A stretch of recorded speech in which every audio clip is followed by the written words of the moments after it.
Acts of the Apostles chapter 2, 46 and 47. And they, continuing daily with one accord in the temple and breaking bread from house to house, they did eat their meat with gladness and singleness of heart, praising God and having favor with all the people. And the Lord added to the church daily such as should be saved. Exodus chapter 3 verse 20 and 21. And I will stretch out my hand and I will smite Egypt with all my wonders, which I will do in the midst thereof. And after that, he will let you go. Say amen. Amen. And I will give these people favor in the sight of the Egyptians. And it shall come to pass that when they will go, they shall not go empty. Somebody shout amen.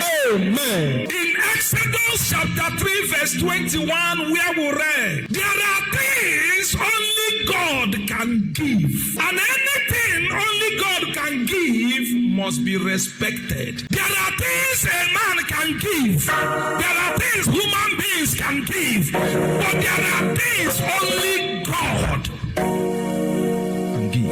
Anytime a human being favors you, it is because God permitted it.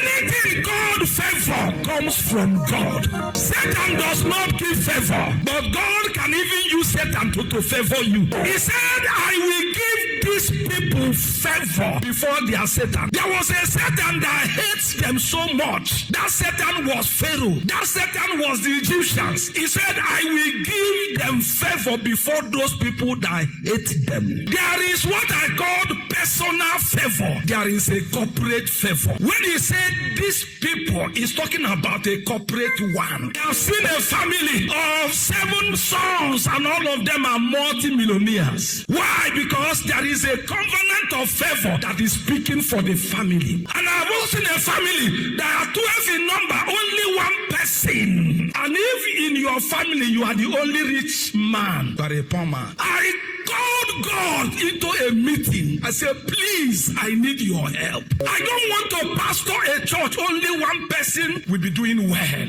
I don't want to pastor a church, only 7 people's prophecy will come to pass.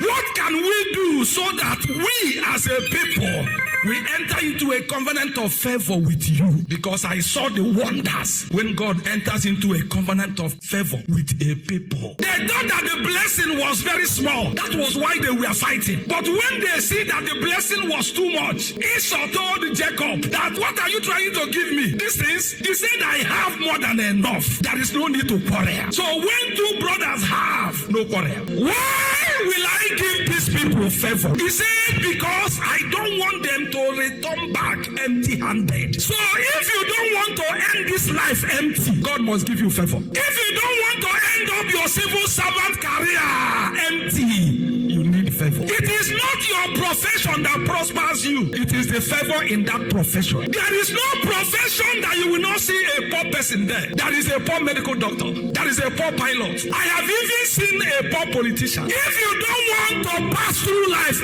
empty, God must give you favor.